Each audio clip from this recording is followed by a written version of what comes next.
دنیا کے اندر جو اس وقت مسلمان موجود ہیں اور لاکھوں کی تعداد میں 20-25 لاکھ لوگ وہاں پر جمع ہوتے ہیں اور صدیوں سے جمع ہو رہے ہیں، ابراہیم علیہ السلام کے دور سے لے کر آج تک ہم یہ دیکھتے ہیں کہ حج کا جو فریضہ ہے وہ انجام دیا جا رہا ہے۔ لیکن جو دوسری چیز محسوس ہوتی ہے وہ یہ کہ یہ حج کا فریضہ مسلمان اپنے اوپر ایک قانونی پابندی کے طور پر کہ اگر ہم نے نہیں کیا تو اللہ ہمیں پکڑے گا، یہ جو شعور ہے کہ جس شعور کے ساتھ آپ نے جانا ہے، جس طرح آپ نے فرمایا نظر کی تمثیل ہے، شیطان کے ساتھ جنگ کی مشق ہے۔ میرا سوال آپ سے یہ ہے، آپ نے خود بھی حج کیا ہوگا، مجھے تو ابھی اللہ نے موقع نہیں دیا،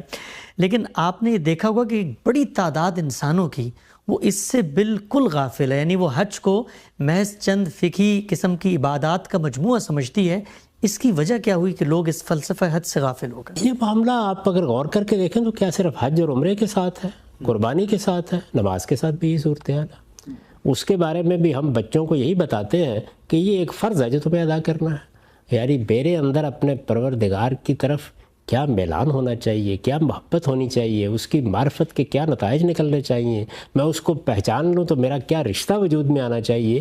یہ چیز آپ کے اندر اگر موجود ہو تو آپ کا اس طرف بڑھنے کا معاملہ ہی بالکل مختلف ہو جاتا ہے۔ تو یہ چیزیں جو ہیں یہ بتانے کی ضرورت ہے۔ ہمارے ہاں بدقسمتی یہ ہوئی کہ ایک اطاعت کا پیراڈائم بن گیا، بس اللہ کا حکم ہے آپ نے اس پر عمل کرنا ہے، اللہ کا حکم تو اس میں کوئی شبہ نہیں کہ ہے، یعنی سارا دین اللہ ہی کا حکم ہے، لیکن اللہ تعالیٰ نے ہر چیز میں وہ حکمت کیا رکھی ہے،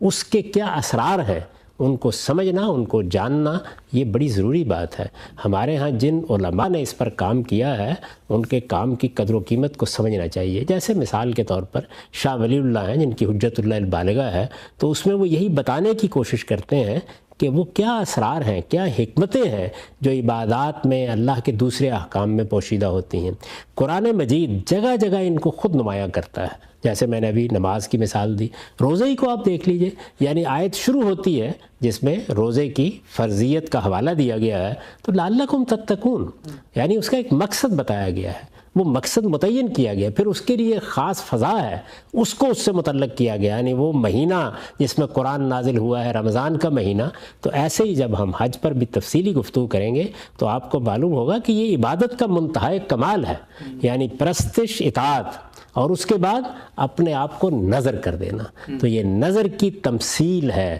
یعنی اس کا علامتی اظہار ہے، ایک سمبولک ایکسپریشن ہے اس کا۔